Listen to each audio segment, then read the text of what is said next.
Assalamualaikum warahmatullahi wabarakatuh. Kembali lagi bersama Ustadz Munawar di mata pelajaran biologi. Mari kita belajar bersama.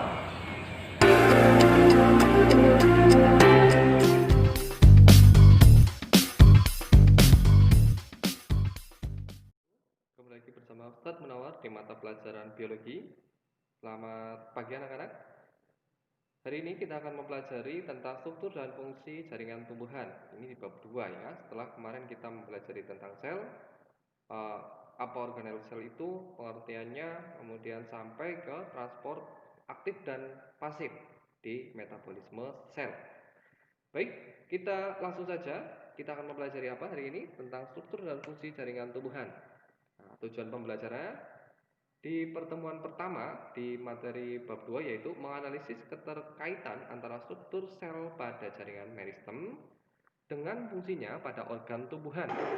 Nah, untuk pertemuan kedua dan ketiga, ini untuk pertemuan kedua ya, nanti jaringan epidermis dan pengisi. Di pertemuan ketiga nanti jaringan penguat dan pengangkut.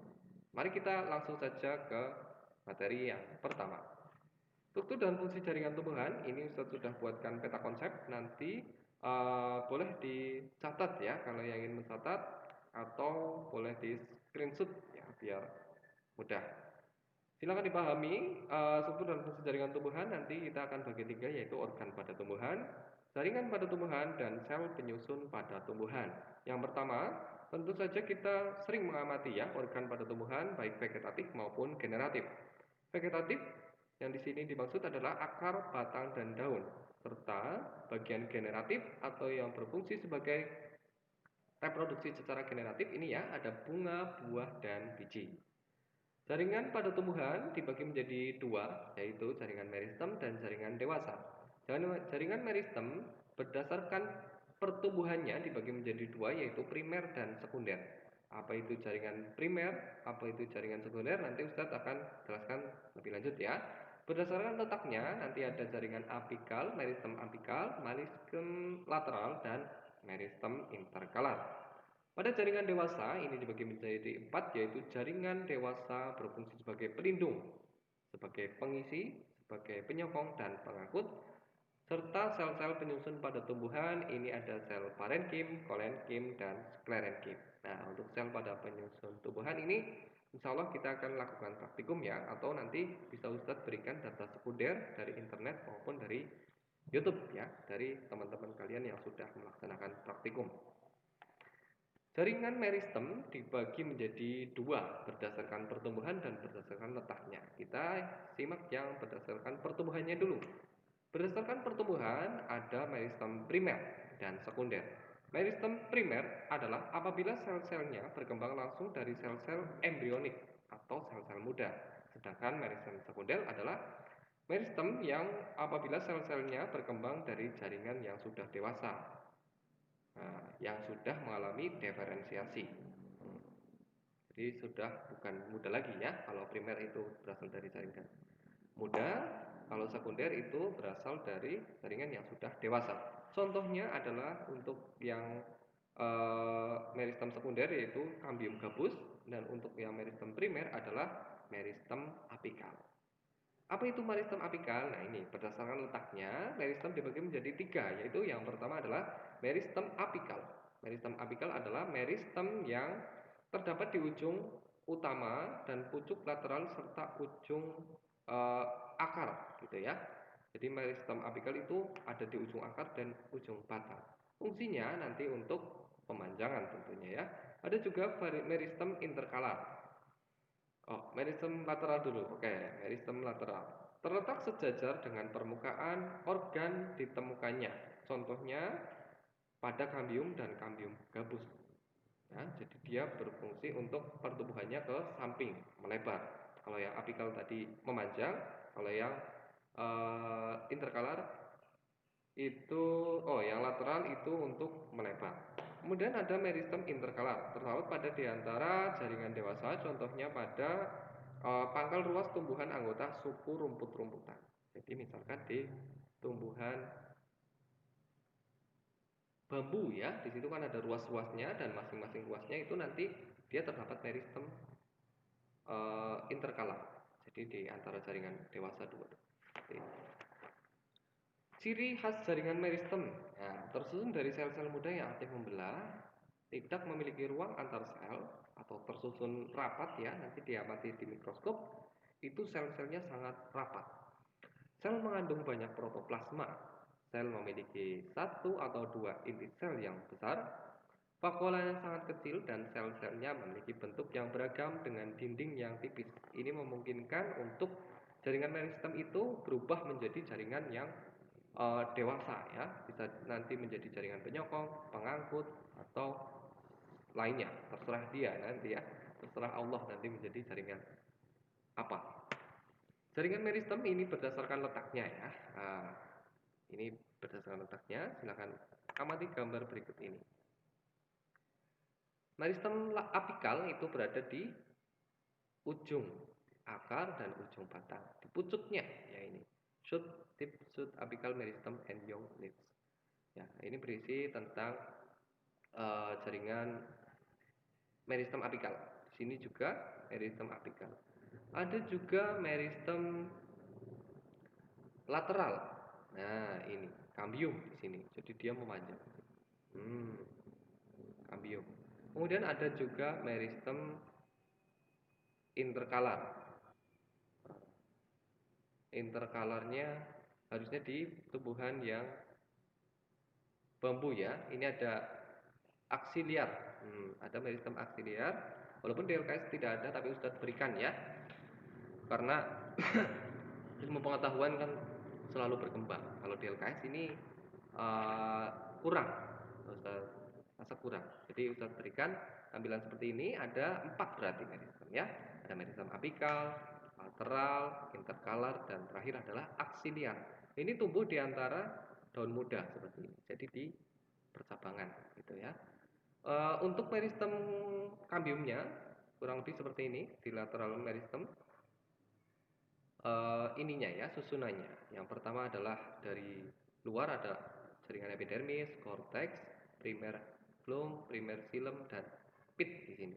Tapi kalau yang di setelah dia tumbuh menjadi dewasa, ini ya, dipotong di sini. Kalau di sini kan nggak ada meristemnya, masih meristem apikal saja.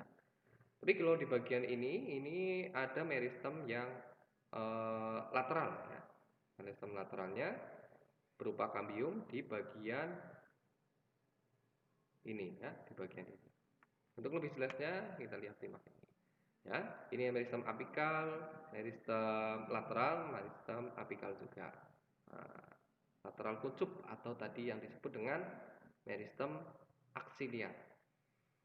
Untuk bagian-bagiannya pada meristem apikal, ini ada sudah tunjukkan ya satu persatu, yang mulai dari primodia daun. Nah, ini nanti akan menjadi daun, daun-daun ya. Ini di ujung batang yang tadi ya. Ini Ustadz ambil di bagian ini. Kemudian saat di zoom diperbesar di dalam mikroskop, ini ada bagian-bagiannya lagi yaitu primodia daun. Ini akan menjadi daun. Kemudian ada juga yang sudah menjadi daun muda yang ini ya. Kemudian di paling ujungnya ini meristem apikalnya. Meristem kuncup aksiliar ini yang tadi akan menjadi percabangan. Protoderma, ada prokambium, dan meristem dasar. Ini adalah bagian-bagian meristem ujung batang. Kita lihat di meristem ujung akarnya. Ada apa saja di sini? Ada tudung akar yang paling ujung ya. Ada juga meristem apikalnya di situ, meristem dasarnya, protoderma, dan terakhir adalah prokambium. Lihat ya, prokambium, protoderma, meristem dasar, meristem apikal, dan tudung akar. Ini bagian-bagian di ujung akar. Kemudian ada meristem interkalar. Nah, ini seperti yang tadi sudah sebutkan, adanya di ruas-ruas tumbuhan rumput-rumputan, atau kalau yang besar adalah yang mudah diamati di bambu ya. Di rumput-rumputan juga ada seperti ini ruas-ruasnya. Kalau kalian misalkan penasaran ya, nanti di depan rumah ada rumput, nah dikupas rumputnya, daun yang di terluarnya itu pasti ada ruas-ruasnya. Nah, di ruas-ruasnya ini ada meristem interkalar, ya, terdapat di antara ruas-ruas tanaman rumput-rumputnya. Contohnya adalah ya ini rumput-rumputnya seperti bambu tadi. Ini bagian-bagiannya ada interkalari meristem, kemudian ada zona elongasi atau pemanjangan dan internude. Nah, ini yang sudah di tengah-tengahnya ini yang sudah dewasa. Jadi dewasa, muda, dewasa lagi. Ya, ini di antara jaringan dewasa. Seperti itu untuk jaringan meristem, gitu ya. Ada pertanyaan nanti boleh masuk ke Google Classroom atau di kolom komentar YouTube juga boleh ya. Untuk pertemuan berikutnya nanti ada jaringan pelindung atau epidermis, kemudian jaringan parenkim itu di pertemuan kedua, dan di pertemuan ketiga jaringan penguat dan penyokong atau penyokong serta pengangkut atau pembuluh vaskuler. Seperti itu ya. Nanti Ustadz akan lampirkan LKPD, silahkan untuk latihan di rumah. Bentuknya seperti ini.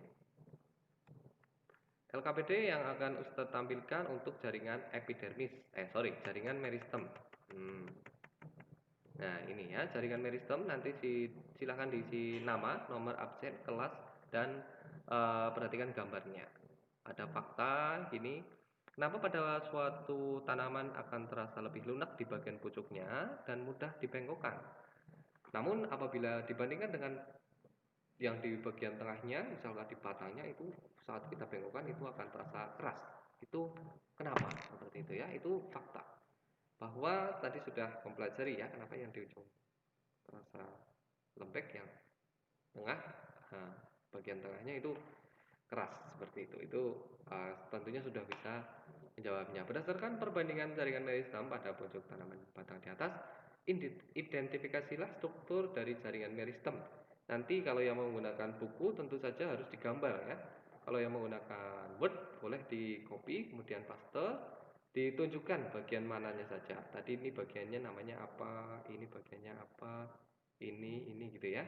Ini juga di batang arsis boleh dikasih keterangan bagian-bagiannya apa saja. Yang paling luar apa, dan dalamnya lagi bagian ini nanti sambil belajar untuk di bab berikutnya. Buatlah peta konsep tentang macam-macam jenis meristem. Tadi ya sudah ada 2 meristem berdasarkan letaknya dan berdasarkan bentuknya tadi ya. Seperti itu. Sekian. Terima kasih. Wabil taufiq wal hidayah. Assalamualaikum warahmatullahi wabarakatuh.